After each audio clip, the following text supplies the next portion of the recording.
आज हम यह चर्चा करेंगे भाग 14 की, भाग 14, जिसके अंदर हम पढ़ेंगे यानी कि जो हमारा कंटेंट से स्टार्ट किया था अपन ने पार्ट 13 के अंतर्गत भारत में प्रागैतिहासिक पाषाण संस्कृति। आपका प्री हिस्ट्री और प्री हिस्ट्री के अंदर आपका स्टोन एज जो अपन ने यहाँ पर स्टार्ट किया था, तो पाषाण काल लास्ट अपन ने पार्ट 13 में पढ़ा पाषाण काल, और पाषाण काल को यानी कि उसके जो कालक्रम है उसके अनुसार उसको विभाजित किया कितने भागों में, 3 भागों में। पाषाण काल जिसको हमने विभाजित किया कितने भागों के अंदर, 3 भागों में हमने विभाजित किया था। और वो 3 भाग थे कौन कौन से, जिसमें आपका सबसे पहले आता है कौन सा, आपका पूरा पाषाण काल। सबसे पहले कौन सा आता है, पूरा पाषाण काल, फिर आता है मध्य पाषाण काल, और थर्ड नंबर पे आता है कौन सा, आपका नव पाषाण काल। तो इन तीनों यानी कि जो भी आपके तीनों यानी एक तरह से टॉपिक थे, इन तीनों बिंदुओं को अपन विस्तार से यहाँ पर पढ़ेंगे कि आपके पूरा पाषाण काल में क्या था, मध्य पाषाण काल में क्या हुआ, और नव पाषाण काल के अंदर क्या क्या यहाँ पर देखने को मिला। सबसे पहले अपन ये बात करें पूरा पाषाण काल की, तो पूरा पाषाण काल के जो उपकरण है वो आज के नहीं है, आज से 20 लाख वर्ष पुराने उपकरण हमको प्राप्त होते हैं। कहां पर, उत्खनन से खुदाई के अंदर, कि 20 लाख वर्ष पूर्व मानव ने प्रथम बार बनाए थे। तो आपके यानी एक तरह से पूरा पाषाण काल के जो उपकरण है वो आज से 20 लाख वर्ष पूर्व यानी कि मानव ने प्रथम बार बनाए थे, जो आकार में बड़े व मोटे थे। जो आकार में कैसे थे, आपके काफी बड़े थे और काफी यानी कि एक तरह से मोटे थे, जो कि सुगढ़ नहीं थे, यानी कि एक तरह से वो बेडोल थे, उनका कोई रूप नहीं था, कोई यानी एक तरह से उनको यानी एक तरह से अच्छी तरह कोई यानी कि उनको आकृति नहीं दी गई थी। इस काल को भी यानी कि विद्वानों ने यानी कि एक तरह से 3 भागों के अंदर निम्न, मध्य व उच्च पूरा पाषाण काल में विभाजित किया है। तो यहाँ पर अपन देखेंगे एक बार फिर से कि जो आपका यानी कि एक तरह से ये था पूरा पाषाण काल, तो पूरा पाषाण काल के जो उपकरण है वो आज के नहीं है, आज से कितने 20 लाख वर्ष पूर्व मानव ने उपकरणों को बनाया था। ये जो उपकरण थे वो काफी बड़े थे, काफी मोटे थे, और ये बिल्कुल भी यानी कि सुगढ़ नहीं थे, यानी कि आकृति के अंदर, शेप के अंदर नहीं बने हुए थे। और जो हमारे यानी कि पुरातत्ववेत्ता है, जो हमारे विद्वान है, उन विद्वानों ने पूरा पाषाण काल को भी 3 भागों में विभाजित किया है। जो सबसे पहला था हमारा निम्न लोअर वाला, फिर आपका मिडाइल वाला हो गया, और फिर आपका हाई हो गया। तो उसी प्रकार से यानी कि निम्न, मध्य व उच्च पूरा पाषाण काल में इसको विभाजित किया गया है। इस समय के अंदर आदि मानव है, एक तरह से अपन इसको आदि मानव कह सकते हैं। मानव ने एक तरह का आपका क्या है, आदि मानव ही है। जिन औजारों का उपकरणों का इसने प्रयोग किया, वो क्यों किया, तो अपन देखेंगे यहाँ पर कि उस समय जो मानव है वो किसी प्रकार की आपकी कोई खेती नहीं करता था, अभी तक आग जलाना नहीं सीखा। ये मानव है वो आपके कहां पर रहता था, आपके यानी एक तरह से सेल जो सेलाशय होते थे, यानी कि आपके गुफाओं और कंदराएं, नदी घाटी और पहाड़ियों के अंदर जो आपके गुफाएं और कंदराएं हुआ करती थी, वहां पर यानी कि आदि मानव रहते थे। और ये सिर्फ यानी कि आपके कोई फल फूल पत्तियां या फिर आपके यानी कि एक तरह से मांस का भक्षण करते थे। और ये मांस का भक्षण कच्चा ही करते थे, क्योंकि इन्होंने अभी तक आग जलाना नहीं सीखा था। तो ये जो टाइम था वो कौन सा टाइम कहलाएगा, आपके पूरा पाषाण काल, कि जब यानी कि मानव ने आग जलाना नहीं सीखा था, और यानी कि एक तरह से कंदमल, फूल वगैरह और यानी कि आपके मांस का ही भक्षण करता था, ना कोई खेती करता था, ना कोई पशुपालन ये करता था। नेक्स्ट अपन चर्चा करेंगे मध्य पाषाण काल की, कि मध्य पाषाण काल में पत्थरों का आकार छोटा होता है।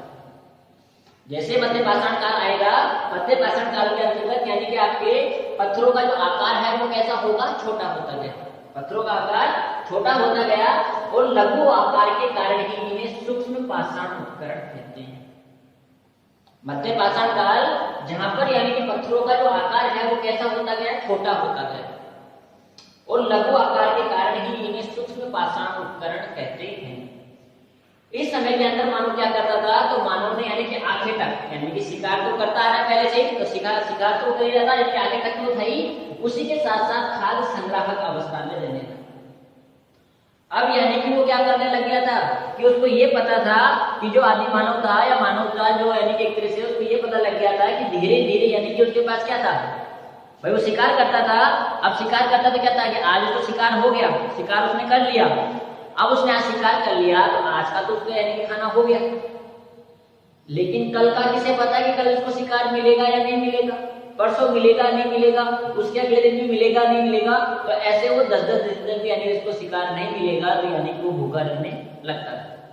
तो ऐसी स्थिति के अंतर्गत यानी कि अब उसने क्या किया कि अब यानी कि मुझे अगले दिन के लिए भी यानी कि एक तरह से स्टॉक करना होगा, मुझे यानी कि एक तरह से सामान मेरे पास रखना होगा, ताकि यानी कि एक तरह से अगर मेरे को शिकार नहीं मिले, अगर मैं शिकार नहीं कर पाऊं तो जो बचा हुआ है उसको मैं खा के यानी कि काम चला लूं।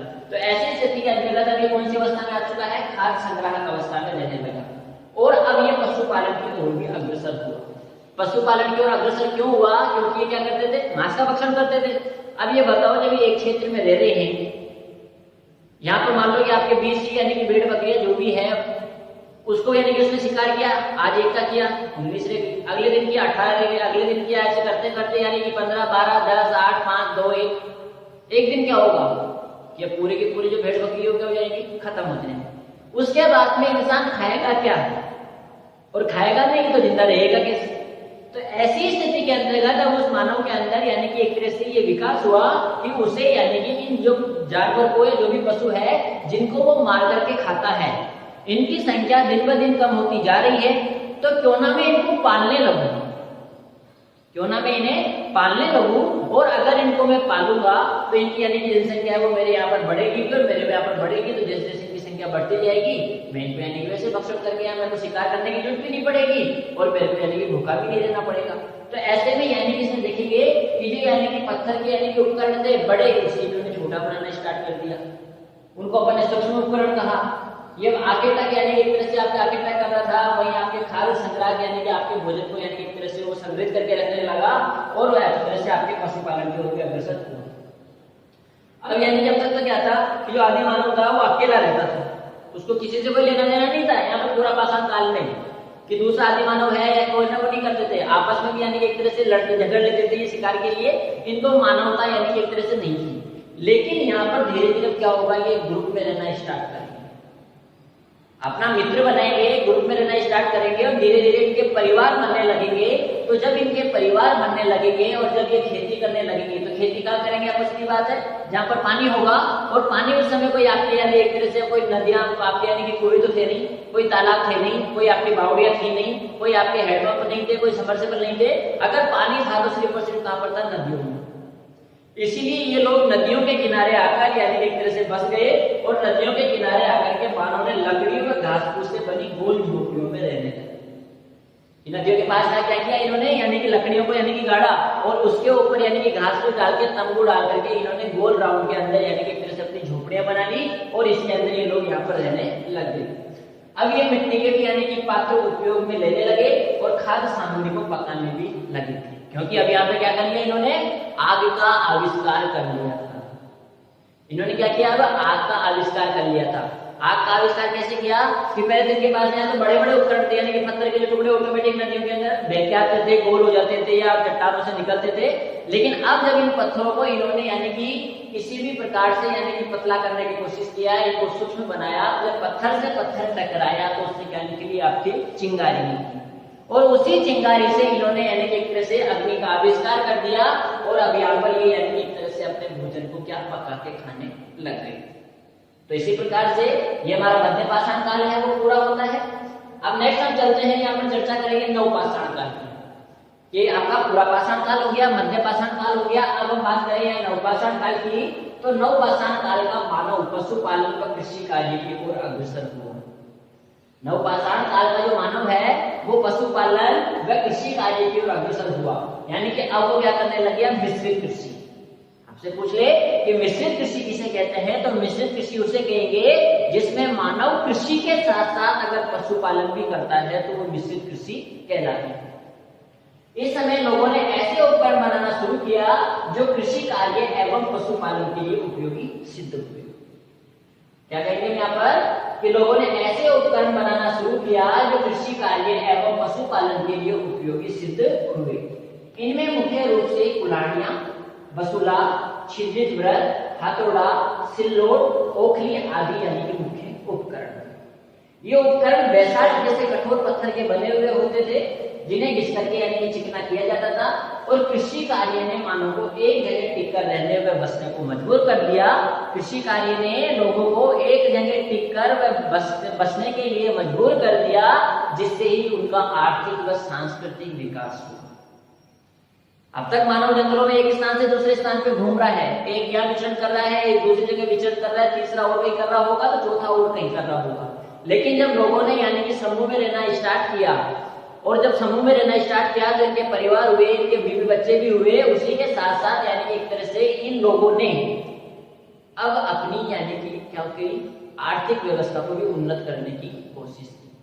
इनके पास अब इन्होंने अपनी जमीनें बांट ली, उसी के अंदर ये कृषि करने लगे, वहीं पे पशुपालन करने लगे। जिसके पास जितने ज्यादा पशु होंगे, जिसके पास जितनी ज्यादा जमीन होगी, जितनी ज्यादा खेती करेंगे, उससे यानी कि वो क्या दूसरे सामानों को भी यानी कि वो खरीदने लग गए, दूसरी सामग्रियां भी वो लेने लग गए।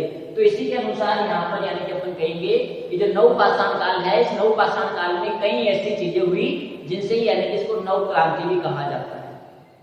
और इसके अंदर बात करें तो नवपाषाण काल जिसमें इन्होंने पहिए का आविष्कार किया, पहिए का आविष्कार किया, जो यानी कि एक तरह से सबसे पहले यानी कि आपके जो पहिए का आविष्कार किया गया वो कहाँ किया गया, नवपाषाण काल में किया गया, जो कि पत्थर का बना हुआ पहिया था। लेकिन इस पहिए को शुरुआत के अंदर चाक के रूप में काम लिया जाता था, जिसपे यानी कि एक तरह से कुम्हार मिट्टी के बर्तन बनाता है। तो सबसे पहले यानी कि मिट्टी के बर्तन क्या इस प्रकार बनने लगे। इसी समय के अंदर यानी कि आपके मिट्टी के काफी बर्तनों का आविष्कार हुआ, मिट्टी के बर्तन बनाए गए। मिश्रित कृषि है वो भी इसी समय के अंदर आई हुई। लोग यानी कि एक तरह से स्थायी निवासों में बनाना स्टार्ट कर दिया। वहीं आपके यानी कि एक तरह से सिलाई का कार्य भी यानी कि आपके इन्होंने करना स्टार्ट कर दिया। धार्मिक विश्वास की यानी कि धार्मिक क्षेत्र में भी इनकी उन्नति हुई। और उसी के साथ साथ अगर अपन बात करें तो इनके द्वारा बर्फ में चलने वाली बिना पहिए की स्लेज गाड़ी का भी निर्माण किया गया। नवपाषाण काल में आदि मानव के द्वारा बिना पहिए की स्लेज गाड़ी का भी निर्माण किया गया। और आदि मानव ने जो पहली बार यानी कि अपना कोई पालतू जानवर बनाया नवपाषाण काल में, वो बनाया गया कुत्ते। तो इसी के साथ में हमारा जो ये पाषाण काल था, भारत में प्रागैतिहासिक पाषाण संस्कृति, ये कंटेंट हमारा पूरा कंप्लीट हुआ। इसका कुछ भाग था वो मैंने भाग 13 में देखा था, और भाग 14 के अंदर ये पूर्णतः कंप्लीट हो चुका है। आई होप आपको अच्छे से समझ में आया होगा। और इसी के अंदर इसका एक और भाग बचता है, वो बचता है आपका प्रागैतिहासिक शिल्प कला, रॉक पेंटिंग। रॉक पेंटिंग जिसके बारे में अपने विस्तार से पढ़ लिया है भाग 12 के अंदर। तो ये यानी कि आपके प्रागैतिहासिक काल में भी आता है, और आपके जो पुरातात्विक स्रोत थे उसका भी यानी कि एक हिस्सा था। तो अपन ने वहीं पर इसको डिटेल से पढ़ लिया है। तो आप इसको अगर जिसने नहीं पढ़ा है तो भाग 12 और देखे, इसके लिए भाग 12 में तो पूरी जानकारी यहाँ पर मिल जाएगी। तो इसी के साथ साथ भाग 14 के अंदर हमारा ये पूरा जो टॉपिक था आज का वो कंप्लीट होता है। नई हमारी क्लास होगी, नई मुलाकात होगी हमारे नए भाग के अंदर, भाग होगा 15, जिसके अंदर हम फिर आपके लिए लेके आएंगे एक बिल्कुल नया कंटेंट, नया टॉपिक, और वो होगा सिंधु सिविलाइजेशन, सिंधु सरस्वती सभ्यता।